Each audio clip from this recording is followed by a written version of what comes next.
Bonjour à tous, aujourd'hui je reviens vers vous sur un test très attendu. J'ai eu pas mal de commentaires sur les solutions de chez Zendur. Donc comme vous le savez, pour ceux qui me suivent déjà depuis un petit moment, j'ai testé la solution SolarFlow 800 Pro, j'ai testé l'Hyper 2000 et j'ai testé aussi le Zendur 2400 AC. Aujourd'hui, on va se concentrer sur l'Hyper 2000 et le Zendur SolarFlow 2400 AC. Vous allez le voir, on va faire un tas de tests sur le SolarFlow 2400 AC. L'idée est de montrer en fin de compte ses limites.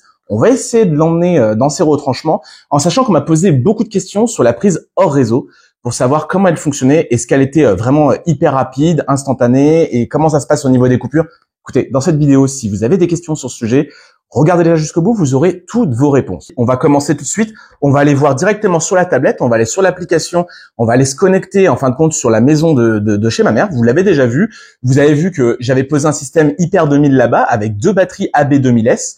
Aujourd'hui, il y a des nouveautés. l'AB2000S et évidemment l'Hyper 2000 sont maintenant connectés dans la solution HEMS pour les intimes. Et donc, ça va être la solution de chez Zendur et ça va nous permettre de bien voir le surplus, bien voir comment ça fonctionne. Vous allez le voir, je vais vous faire un écran interposé.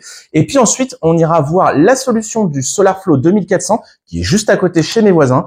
Et on ira voir comment ça se donne, les économies réalisées, en sachant que je peux déjà vous dire que le 2400 AC qui est à côté avec la batterie AB3000X, il tourne au maximum parce qu'il a plusieurs cycles par jour. Il n'utilise absolument pas qu'un cycle.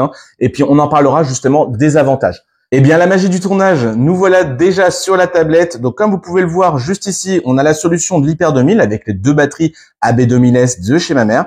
On voit qu'actuellement, 31% au niveau de la charge, 559 watts qui rentrent dans la batterie, 63 watts qui repartent sur le réseau. C'est tout à fait normal puisqu'en fin de compte, l'idée, c'est absolument pas de recharger avec le réseau. Pour vous expliquer, pour ceux qui n'ont jamais vu cette vidéo et qui n'ont jamais vu les solutions de chez Zendur, c'est quelque chose qui nous permet d'évoluer sur nos installations photovoltaïques et d'évoluer facilement. Là, on a une solution qui est branchée directement sur une prise électrique de façon plug and play, qui est limitée à 1200 watts en courant alternatif, c'est-à-dire en couplage AC. Alors, le couplage AC, petite explication, c'est tout simple. Vous branchez dans votre prise électrique, vous avez un compteur intelligent qui est directement dans votre tableau électrique. Dès que le compteur intelligent capte du surplus ou bien capte de la consommation, eh bien, le rôle de la batterie de chez Zendur, ça va être d'effacer soit cette consommation ou soit sinon de capter cette production. Voilà, c'est tout simple et c'est comme ça que ça fonctionne. L'idée est d'absolument pas charger avec le réseau, mais de charger uniquement avec le surplus. Donc, on aura toujours un petit peu d'énergie qui repartira sur le réseau. C'est tout à fait normal.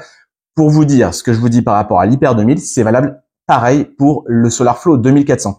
Aujourd'hui, si on prend ces deux solutions, il y a deux choses qui les différencient. La première, c'est la prise hors réseau, parce qu'en fin de compte, sur la solution du SolarFlow 2400 AC, vous avez une prise hors réseau. On va tester, vous allez le voir, on va le tester vraiment cette solution justement avec cette prise hors réseau pour voir si on peut s'en servir en mode backup, si on peut brancher un inverseur de source, si on peut faire plein de choses. Regardez jusqu'au bout, justement, vous le verrez bien. Pour vous dire au niveau de la solution de chez ma mère, pour ceux qui n'ont pas regardé la première vidéo, elle est dirigée en sud-ouest. Donc là, forcément, on n'a pas l'énergie totale malgré le beau temps, puisqu'en fin de compte, le soleil est en train de taper sur les bords au niveau du panneau. Donc on a 728 watts de captation d'énergie, en sachant, comme je vous l'ai dit, c'est que sur l'Hyper 2000, on va s'arrêter à 1200 watts en puissance maximale. Vous ne pourrez pas aller au-delà, en tout cas au niveau de la captation d'énergie et au niveau de l'effacement dans votre maison. Alors, j'ai envie de vous dire, vous allez le voir, d'ailleurs, on va regarder de suite parce que l'idée, c'est que je vous montre un tas de chiffres, que je vous montre un petit peu comment ça fonctionne. Et ce que je peux vous dire de suite, c'est que si vous regardez sur l'installation photovoltaïque de chez ma mère, actuellement, vous avez les panneaux photovoltaïques et ce que vous voyez, c'est que en réalité, là, vous voyez, les panneaux commencent à arriver. Le soleil commence à arriver sur les panneaux puisqu'il tape sur le côté. Au début, il tapait là, puis au fur et à mesure, ça va arriver, donc ça va monter. Mais quand vous regardez juste au niveau de ce mois-ci, on n'a que 1,22 kWh de consommation, c'est-à-dire d'apport électrique qui vient de chez EDF. L'Hyper 2000 avec ses deux AB2000S, malgré l'utilisation de la clim de chez ma mère, et aussi parce qu'en ce moment, je vous cache pas, vous allez voir la vidéo, là aujourd'hui, on va pas aller dehors, il fait extrêmement chaud. Et donc, ce qu'on peut voir, c'est que au niveau de ce mois-ci, même le mois dernier, ça sera plus représentatif. Le mois de juin, vous allez le voir, on n'est qu'à 8,68 kWh de consommation. Alors, pas de consommation, mais en fin de compte, d'énergie achetée. Franchement, c'est ridicule. Regardez-moi ça. Une autoproduction de 96,53%. Donc, s'il y en a qui se demandaient, on va aller au mois d'avant, s'il y en a qui se demandaient, est-ce que la solution de Zendur est efficace? Regardez, un Hyper 2000. Regardez les taux consommation, 96%. Je reviens avant, 96,38%. Ah oui, parce qu'elle l'avait installé au mois d'avril. Ici, au mois de mars, ça a été coupé entre deux, 88%. Par contre, avant, là, l'Hyper 2000 n'était pas là. Et on voit tout de suite que c'est pas la même chose. Voilà, les mois d'avant, on voit bien qu'il y a eu beaucoup d'excédents sur le réseau. En tout cas, de l'excédent sur le réseau, parce qu'on était quand même au mois de janvier, on n'a pas eu une super mois. Mais là, on voit qu'il y a un petit souci d'autoconsommation. Bah oui, forcément. Parce que ma mère, elle consomme plus, et on consomme plus aussi la nuit, en allumant la lumière, en tout simplement allumant la télé ou autre. La journée, les panneaux effacent, mais pas la nuit. Et là, on peut voir que au mois de janvier, voilà, mois de février, il a fait un peu meilleur. Et là, mois de mars, j'ai branché la batterie et on voit tout de suite la différence. Vous allez passer au mois d'avril, boum, un mois complet, 96,38%. Mois suivant, 96%. Le mois suivant, 96,53%. Si vous voulez peu de facture, une petite solution comme ça fonctionne. Alors, je tiens à préciser pourquoi j'ai mis un Hyper 2000 chez ma mère. J'ai mis un Hyper 2000 chez ma mère avec un 1200 watts, donc en bidirectionnel, tout simplement par rapport à ses consommations électriques. Elle n'a pas de ballon d'eau chaude, elle chauffe au gaz, elle a un four, oui, d'ailleurs, c'est ça surtout qu'on voit, c'est le four. Parce que le four, il va avoir des pics de consommation, elle pourra effacer que 1200 watts. Mais là, on va revenir sur ce mois-ci. Mais ce qu'on va aller voir justement, c'est que au niveau du SolarFlow 2400 AC, lui, ça va être différent. Il peut aller jusqu'à 2400 watts. Et c'est là qu'on va avoir toute son intelligence. C'est quand vous avez un ballon d'eau chaude électrique chez vous, eh bien, vous serez bien content d'avoir ces 2400 watts pour l'effacement. Et on en reparlera. Eh bien, nous voilà sur la solution du SolarFlow 2400 AC. Alors, déjà, avant de commencer cette solution, je vais vous dire les différences entre l'Hyper 2000 et le SolarFlow 2400 AC pour ceux qui ne connaissent pas les différences. Pour le premier, l'Hyper 2000, en fin de compte, lui, va avoir des ports MC4. Il sera possible de brancher directement des panneaux photovoltaïques en courant continu. Si vous avez une petite installation et que vous venez seulement de débuter avec ces installations-là et que vous voulez avoir une petite solution pour effacer, voilà, votre petit surplus au moindre coût, eh bien, c'est possible avec l'Hyper 2000. Simplement, vous aurez une limite. Vous pourrez évoluer tout de même, mais vous aurez une limite, c'est que vous pourrez effacer que 1200 watts au maximum de votre maison. Ce qui sera suffisant en puissance de fond. Ça, 1200 watts, quand même, on n'a pas ça en puissance de fond. Mais il faut savoir qu'il y a quand même cette limite en couplage AC qui sera à 1200 watts. Qui sera bidirectionnel, comme je vous le dis. Si vous voulez évoluer et mettre, par exemple, un petit kit plug and play directement avec des micro-onduleurs, ben, c'est possible. Il pourra aussi puiser ces 1200 watts pour charger la batterie. En ce qui concerne le Zendur 2400 AC, alors lui, je vous le dis de suite, il peut doubler la mise puisqu'il est quand même à 2400 watts en couplage AC. Ça veut dire qu'il peut puiser 2400 watts d'énergie de surplus pour le capter et le mettre dans sa batterie, mais il peut effacer aussi ces 2400 watts. Alors là, il va y avoir une utilité directe. Je vous le dis, l'Hyper 2000, c'était un choix stratégique de le mettre chez ma mère. Elle a une grosse installation photovoltaïque, mais elle n'a pas le ballon d'eau chaude. Le SolarFlow 2400 AC, tant qu'à lui, est à côté et il y a un ballon d'eau chaude. Donc il est utile que ça fasse tampon parce que je vous cite un exemple. Aujourd'hui, il fait beau, d'accord? Par contre, si vous avez un gros nuage qui passe et le ballon d'eau chaude est activé, le SolarFlow 2400, il va envoyer sa puissance directement pour effacer le ballon d'eau chaude. Donc, c'est extrêmement pratique. Et puis, si par exemple, vous êtes en hiver et que vous avez du soleil pendant 1 heure, eh ben, lui, il sera capable de carrément charger la batterie à 2400 watts, donc la charger plus rapidement. Donc, il coche aussi une case là-dessus. L'inconvénient, j'ai envie de dire, c'est qu'il n'a pas de port MC4, c'est-à-dire qu'il n'a pas de MPPT. Vous ne pouvez pas mettre des panneaux solaires directement branchés dessus. Par contre, si vous avez une installation chez vous déjà sur votre toit avec soit un onduleur centralisé, soit des micro-onduleurs, ou même, et il faut le dire parce que c'est vrai que ça c'est rare qu'on le dise, une éolienne, parce que ça arrive, il y a des gens qui ont des éoliennes, il y a des petites Skyrim qui circulent avant et qui fonctionnent super bien. Eh bien, le SolarFlow 2400, il sera capable de puiser cette énergie de surplus pour le mettre dans la batterie et effacer la nuit. Et j'ai envie de dire, avec une éolienne, c'est encore mieux parce que vous allez avoir énormément de cycles par jour. Parce que si vous avez du vent, c'est OK. S'il n'y a plus de vent, voilà. Plus de vent, au vent, bon, vous comprenez. En réalité, même la nuit, il peut très bien se charger la nuit. Donc ça, c'est pas mal. Et on en parle peu, on parle beaucoup de solaire, mais l'éolienne, il fait aussi son travail. Et il fait son travail d'ailleurs à la perfection puisqu'il est spécialisé dans le couplage AC. Donc ce qu'on va aller voir, c'est un petit peu les données brutes de ce qu'il en était. Au niveau du mois, il faut savoir que sur la solution des voisins, sur le 2400 AC, il y a plusieurs cycles par jour. Si je vous prends par exemple n'importe quel type de jour, là on va prendre celui-ci. Donc là vous voyez, on a 4,16 kWh de décharge. La batterie fait 2,88 kWh. Donc on voit bien qu'en général, il y a plusieurs cycles par jour. À minima, un cycle. Ce qui est très important, eh bien oui, parce que je m'en occupe absolument plus. Avant, je mettais le ballon d'eau chaude en route au moment où je savais qu'il allait avoir de la luminosité pendant un moment. Là, je m'en occupe plus du tout. Je veux pas savoir s'ils mettent une machine à laver, je veux pas savoir s'ils mettent de la vaisselle.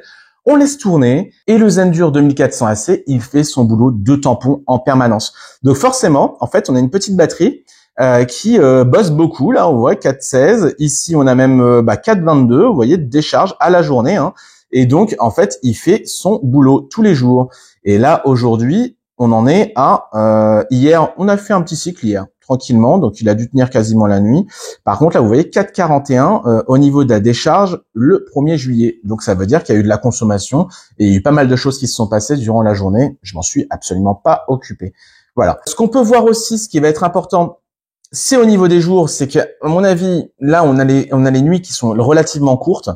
Si vous avez des choix à faire, bon, vous pouvez très bien commencer par acheter une batterie. Si vous voulez acheter ce type de batterie, je vous recommande d'en mettre 2. Alors après, ça dépend de votre consommation aussi. Hein. Si vous avez simplement une consommation et pas de ballon d'eau chaude, bon, une, ça suffira.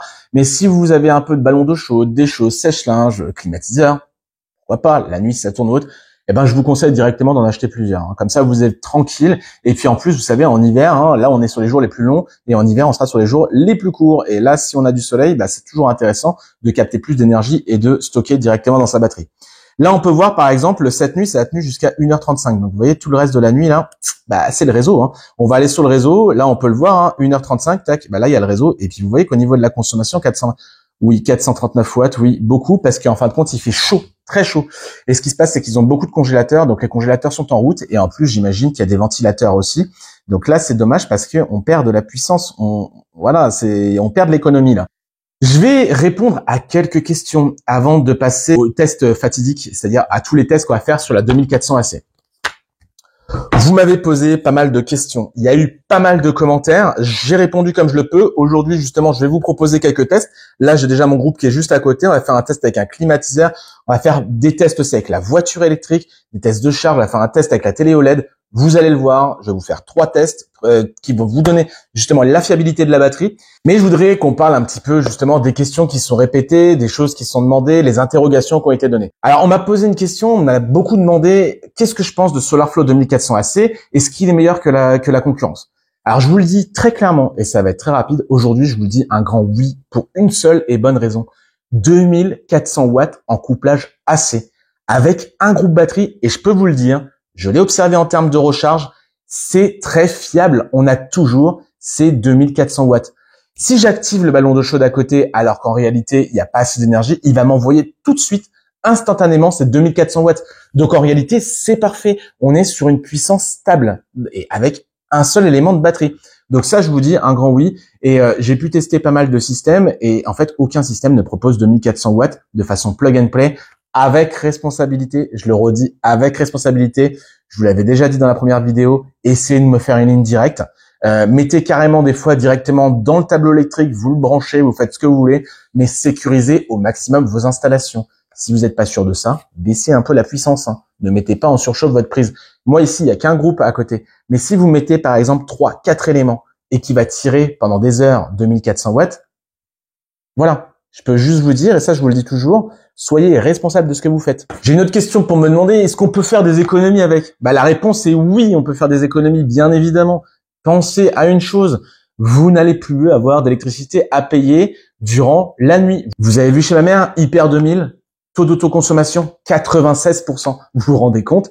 96%. Donc autant vous dire que vos factures d'électricité, vous n'allez plus avoir que l'abonnement à payer. Alors ma mère ne peut absolument pas baisser du coup son abonnement, malheureusement, puisque l'abonnement de ma mère est de 6 kVA, elle ne peut pas baisser l'abonnement, puisque de toute façon en France, ce qui est malheureux d'ailleurs, c'est qu'on a 3 kVA, 6 kVA, on a un fossé entre les deux. Écoutez, minimum à avoir chez soi, c'est 6 kVA, hein, parce que si vous mettez votre sèche-linge et votre four en route, ça va sauter de suite. À 3 kVA, c'est irréalisable. D'ailleurs, il serait bon quand même qu'Enedis pense à faire d'autres types d'abonnements. Je pense qu'il y a un intérêt, hein, on le voit aujourd'hui, le prix de l'abonnement, c'est ce qui augmente, et c'est malin, c'est très malin. Après, j'ai une autre question importante, et c'est pour ça que cette vidéo, je vous la fais surtout particulièrement, c'est est-ce que la batterie réagit bien en cas de coupure d'électricité? Eh ben, on va aller faire les tests. Et je vais vous prouver qu'elle réagit au top. Si vous mettez un inverseur de source, eh bien, vous le pourrez. Simplement, comptez juste sur une chose, 2400 watts maximum. Si vous mettez un inverseur de source et que vous avez votre four qui est en route, ça va pas tenir longtemps.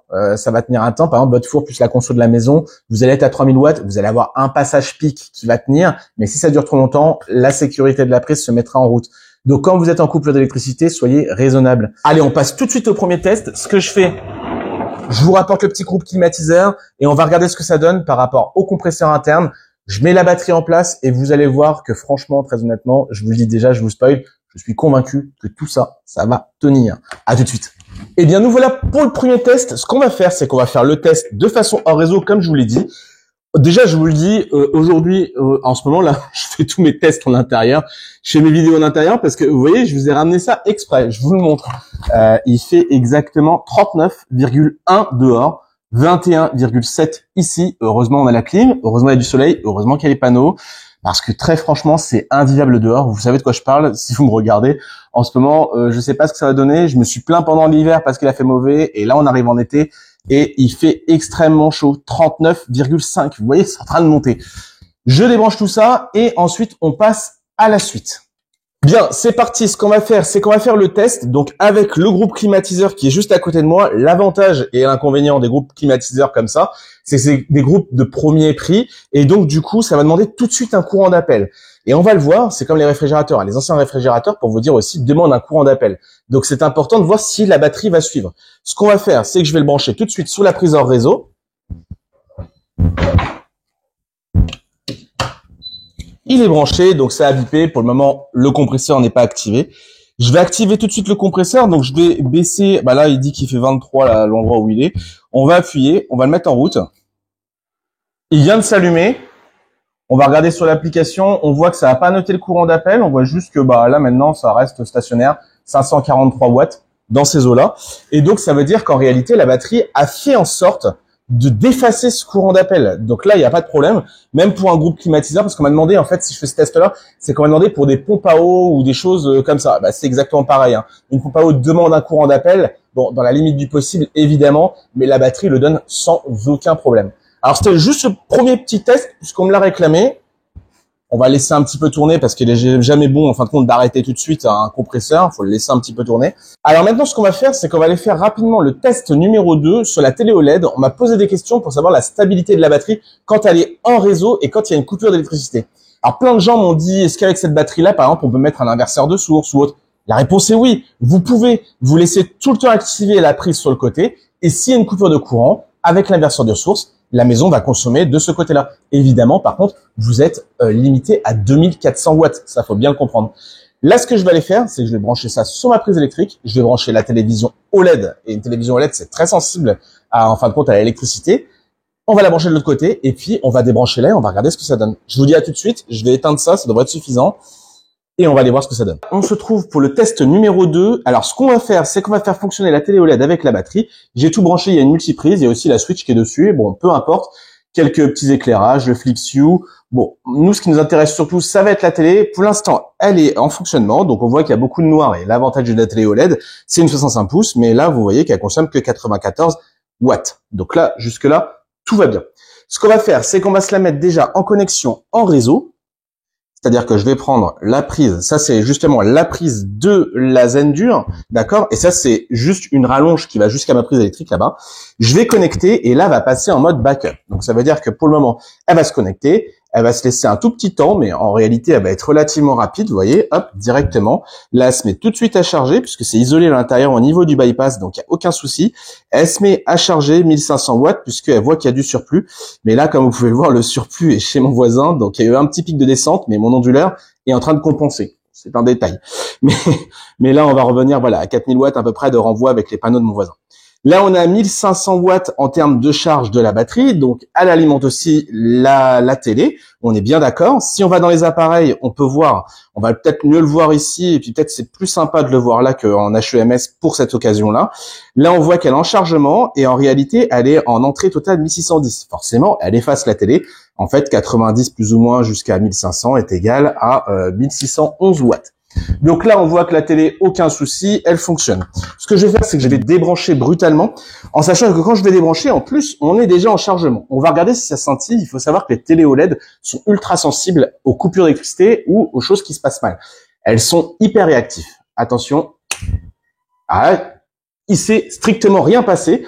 On va pouvoir le voir, il y a un petit délai le temps que la batterie corrige. Voilà, on voit qu'on est à 0 watts en entrée et on est à 99 watts sur batterie. Donc pour ceux qui m'ont posé la question pour savoir si vous mettez un serveur ou si vous mettez quelque chose, est-ce que en fin de compte le serveur va repérer la coupure d'électricité ou quoi que ce soit? La réponse est non, pas du tout. On m'a dit, je n'ai pas exploré, je n'ai pas demandé à Zendur, c'est peut-être une info que je vous donne, mais ça serait logique qu'il y a des condensateurs dedans. C'est-à-dire qu'en fin de compte, c'est fait pour, en fait, au moment où on passe de la solution haute, il y a des petits condensateurs qui sont tout le temps en permanence chargés, comme un onduleur hybride, en fait. Et au moment où vous demandez un courant d'appel, ou au moment où, par exemple, il y a un petit passage, le temps que ça rectifie quelques millisecondes, eh bien, c'est ces condensateurs qui prennent le relais. C'est sans doute ça. En tout cas, ce que je peux vous dire, c'est que moi, le résultat est présent. Aucune coupure d'électricité. Maintenant, je vais remettre la prise électrique en route. On le voit, 0, et vous allez voir que ça va revenir très rapidement. Voilà, 272. Et là, on va même monter parce que la batterie va avoir décidé de charger tout simplement. Parce que comme je vous l'ai dit, si on va sur le HEMS, ici, on a du surplus et il va aller capter ce surplus. Moi, mon onduleur hybride, il va aller corriger tout ça, il va renvoyer un peu plus pour équilibrer vers les 4000 watts puisqu'il renvoie 3000 watts plus les panneaux du voisin. Je me répète, pour ceux qui n'ont pas compris, je vous invite à regarder mes vidéos, vous allez mieux comprendre mon installation. Et donc, on voit que ça fonctionne à merveille sur la télévision. Eh bien, nous voilà pour le test final, le test numéro 3. Donc, sur ce test-là, on va emmener la batterie dans son maximum possible. Vous allez le voir, on va faire des tests avec la voiture qui est juste derrière. Donc, elle est actuellement en charge. Je viens à l'instant, juste avant le test, de la couper. Ce qui va se passer, c'est qu'on va démarrer la charge avec cette batterie-là de façon hors réseau. Alors, c'est pour juste... Le concept, c'est de voir la stabilité de la batterie. L'idée, c'est de voir comment ça va se passer. Est-ce que la batterie va couper? Est-ce que la borne va couper? La voiture va couper? Qu'est-ce qui va se passer? Voilà. Donc pour ça, ce que je fais, c'est que là, je la fais fonctionner de façon hors réseau. Elle n'est pas branchée électriquement. On va aller prendre la prise de la borne. Donc du coup, là, je l'ai réglé exactement à 10 ampères. Parce que l'idée, c'est de voir, 10 ampères, on est à 2400 watts ou 2300 watts en hors réseau. Pour l'instant, sur l'application, il se passe rien du tout. On voit qu'on est à 84%. Là, ça commence tout de suite. Hop, là, 9,9, 10 ampères. Bien, écoutez, elle commence déjà à charger. Donc, impeccable. Donc là, il n'y a aucun problème pour la stabilité. La voiture voit que la batterie lui suffit amplement pour pouvoir charger. Alors, évidemment, c'est pour le test. L'idée, on va dire, c'est pour la science. Là, je vous fais un test. C'est pour voir, justement, jusqu'à où ça peut aller. Donc là, on est à 10 ampères. On est à 228 volts au niveau de la prise. En sachant, au niveau de la borne, je veux dire, en sachant que, 228 volts, doit être bien à 230 volts, Ici, il y a un petit peu de perte forcément dans le câble. Ce que je peux constater, c'est qu'on est à peu près à 2310 watts de chargement, en tout cas pour la voiture, déchargement pour la batterie. Maintenant, ce que je vais faire, c'est que je vais aller la brancher directement sur ma prise Green Up qui est là, pour voir comment fonctionne le mode bypass. Donc là, j'avais une coupure de courant, j'ai simulé, maintenant il n'y a plus la coupure de courant. On est, ça a switché tout de suite. On est toujours à 10 ampères ici. On est passé à 240 volts, 239 volts au lieu des 228 parce que là, on est passé sur le grid, c'est-à-dire sur le réseau de la maison. Ça s'est fait extrêmement rapidement. Il n'y a pas eu de coupure, il n'y a rien eu du tout. C'est-à-dire que la batterie se synchronise très vite, en tout cas. Alors, très intéressant. Très intéressant. Là, on voit que la batterie est en train de... C'est-à-dire le système bypass, c'est à 2398 watts. Forcément, en fait, on charge plus fort que tout à l'heure parce que la tension est plus élevée. Tout à l'heure, on était à 228 volts, là, on est à 240 volts. Donc, on est à 2400 watts à peu près de chargement. Et là, on voit que la batterie complémente. Ça veut dire qu'il y a un petit déchargement qui s'effectue. Donc, c'est assez intéressant puisque la batterie, il faut savoir qu'au niveau de la puissance de la prise, on est limité à 2400 watts en réseau, c'est-à-dire avec la prise comme ça. Mais par contre, la batterie, elle complémente la puissance pour passer à 2434 watts de chargement du véhicule. Donc ça, c'est intéressant. C'est intéressant, c'est bon à le savoir. C'est-à-dire qu'il y a un petit coup de boost que la batterie peut fournir. Ce que je vais faire, c'est que je vais débrancher la prise. On va voir comment ça va résonner. Donc là, je suis hors réseau. J'ai débranché. Alors là, ce qu'on voit, c'est qu'on a 9,6 ampères. Ça se restabilise 10 ampères. Donc en réalité, aucune coupure pour la voiture, on est à 228 volts et ce qu'on voit, c'est qu'il y a un déchargement qui s'effectue à 2309 watts. Donc succès pour ce test numéro 3 aussi. Ce que je peux vous dire, c'est qu'elle est hyper fiable au niveau de sa prise hors réseau. C'est ce que je vous expliquais et c'est ce que je veux vous montrer et c'est ce que je vous montre. Et bien voilà, maintenant vous avez toutes vos réponses à vos questions sur le Zendur SolarFlow 2400 AC. Vous avez pu le voir, on a fait un test de stabilité avec la télé OLED, on a fait un test de courant d'appel avec le compresseur et bien évidemment le groupe climatiseur. Et on a fait un test aussi de puissance avec la voiture électrique. Vous avez pu le voir, franchement la mission a été totalement accomplie à 100%. il y a un test de fiabilité qui est vraiment à noter sur cette prise hors réseau et ce qui va vous permettre aussi de mettre par exemple un inverseur de source. J'ai eu beaucoup de questions sur ce sujet. Oui, c'est possible de mettre un inverseur de source. Simplement, pensez-y, pas au-delà de 2400 watts. C'est-à-dire que si votre maison consomme plus de 2400 watts, ça risque de se mettre en protection. Donc, quand vous avez une coupure de courant et que vous êtes tranquille chez vous, là en ce moment on a des orages, on a des choses qui se passent, la chaleur fait qu'on a des coupures de courant à droite à gauche, eh bien oui, ça va être possible avec le Zendur 2400 AC de pallier ces coupures d'électricité en mettant un inverseur de source. Je vous laisse vous renseigner. En tout cas, ceux qui veulent mettre un inverseur de source, c'est que vous avez les capacités de pouvoir faire du câblage. Et pour les autres, je vous donne juste une astuce et surtout une recommandation, s'il vous plaît. Ne mettez pas un réglage à 2400 watts sur les prises de papy et mamie. Ben non, parce que si vous avez juste du 1,5 mm derrière, avec 20 mètres de câble, avec des boîtes de dérivation de tous les côtés, ça ne va absolument pas le faire. Vérifiez bien votre installation électrique. Si vous avez une prise directe, c'est toujours mieux, parce que 2400 watts sur du temps, c'est-à-dire si vous mettez plusieurs groupes de 2,88 kWh, vous en mettez plusieurs, vous allez avoir des heures de chargement ou des heures de déchargement. Et à 2400 watts, eh ben, ça peut commencer à chauffer, surtout avec les températures qu'on a actuellement. Je vous laisse tout en description, sachez-le, c'est très important. En ce moment, il y a les Prime Day, c'est le moment de faire des affaires. Si vous voulez acheter, que ce soit l'Hyper 2000, que ce soit justement le Zendur 2400 AC, le SolarFlow 800 Pro est un très bon produit, mais sachez-le, nous en France, on n'a pas de limitation réelle. Encore, il y a un petit flou administratif. Pour une fois, on a de la chance. On peut passer par exemple les 2400 watts sur une prise électrique, en tout cas avec évidemment, on s'assure de la sécurité. En Allemagne, ils sont limités à 800 watts et nous, pour une fois, j'ai envie de vous dire, on a beaucoup de règles, mais là sur cette règle-là, écoutez, ça passe en tout cas. Donc veillez juste à bien vérifier vos prises électriques et pour la suite, en fin de compte, tout se passe en description si vous voulez acheter ce type de matériel. N'oubliez pas une chose, 2 mois de délai maximum pour l'instant. Alors ça peut être moins, d'accord, mais sachez-le. On est toujours pressé d'avoir ce genre de produit, mais forcément, quand il y a du succès, il y a du délai. Ça pardonne pas. Mais sachez-le, une fois que c'est branché, eh bien, vous allez gagner immédiatement de l'argent. Et ça peut être des systèmes de tampons qui seront efficaces. J'en avais déjà parlé dans mes vidéos précédentes sur les coupures d'électricité qu'on a, la gestion du surplus sur le réseau électrique Enedis, sur le réseau électrique plutôt RTE. Eh ben, ces petites solutions-là, ça permet justement, au moment où un nuage passe, on n'est pas tous à consommer, on reste un petit peu couplé, on est couplé au réseau, mais on reste un petit peu hors réseau. Donc ça, franchement, c'est parfait et ça fait du bien aussi au réseau et ça fait du bien au porte-monnaie, mais évidemment à moyen terme.